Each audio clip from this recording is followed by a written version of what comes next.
Bonjour, mes amis du Carrefour chrétien de la capitale et bienvenue à cette autre capsule de réflexion, cette pensée du jour en ce vendredi 24 avril 2020. La pensée aujourd'hui, ça sera encore une pensée tirée du texte du jour dans notre série de lectures bibliques que nous faisons au Carrefour. Et puis, j'aimerais juste simplement dire un petit mot avant de débuter que, vous savez, on fait ces capsules comme ça pour vous aider à développer l'habitude saine de méditer, réfléchir à la parole de Dieu pendant la journée. Vous savez, on est invité par la parole à lire, à méditer les Écritures. C'est alors que tu auras du succès dans tes entreprises, c'est alors que tu réussiras. Tous ces versets qui nous parlent de l'importance de méditer la parole. Heureux l'homme qui ne s'arrête pas sur le conseil des méchants, mais qui trouve son plaisir dans la loi de l'Éternel et qui la médite jour et nuit. Alors, on veut juste vous encourager quand vous faites votre lecture biblique, chaque jour, d'abord de le faire chaque jour, puis deuxièmement, de continuer à réfléchir, penser, qu'est-ce que ce texte-là pourrait vouloir dire pour moi aujourd'hui? Alors voilà, le texte pour aujourd'hui donc se trouve dans Luc chapitre 19. À partir du verset 29, nous lisons que Jésus envoie deux de ses disciples en disant « Allez à ce village qui est devant vous, et dès que vous y serez entrés, vous trouverez un ânon attaché que personne n'a jamais encore monté. Détachez-le, conduisez-le ici. Et si quelqu'un vous demande « Pourquoi le détachez-vous » vous lui répondrez simplement « Parce que le Seigneur en a besoin. » Ceux qui avaient été envoyés, verset 32, partirent et trouvant les choses comme Jésus l'avait dit.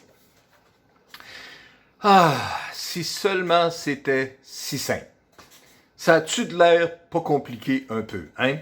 Jésus donne des instructions claires, précises, les disciples le font, c'est exactement ça qui se produit, et puis Dieu est glorifié, puis Jésus peut entrer dans la ville aux acclamations du peuple et tout ça dans la journée. Voyez-vous, vous et moi, les disciples de Jésus, nous voulons tous être conduits par Jésus.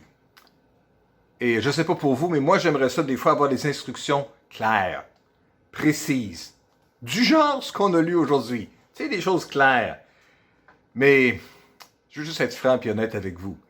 C'est rarement, c'est jamais le cas que ça se produit comme ça.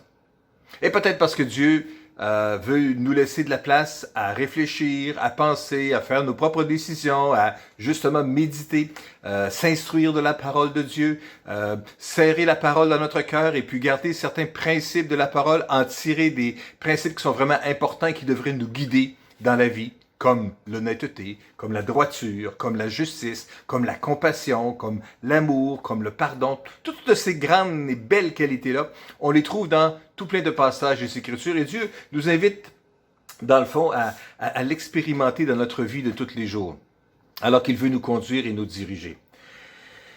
Toutefois, dans le texte que nous avons vu aujourd'hui, tout n'est pas perdu, c'est pas juste pour des gens de cette époque-là. Il y a quand même deux actions que j'aimerais qu'on puisse noter et retenir aujourd'hui, vous et moi.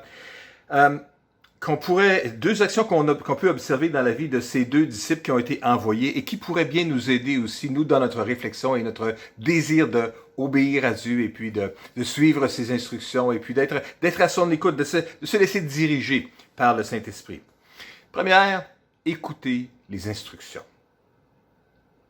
Pas juste être abasourdi parce que wow, Dieu est en train de me parler, mais c'est sûr qu'il y a un élément de ça lorsqu'il y a une révélation qui vient dans notre cœur ou lorsqu'il y a une pensée qui naît dans notre esprit. On peut se laisser emporter par nos émotions et puis être touché, mais prenons le temps d'écouter attentivement. Écoutons attentivement les instructions. Et deuxièmement, obéissons à ce qui est demandé. La Bible nous dit que les disciples, ceux qui avaient été envoyés, partirent. Ils l'ont fait.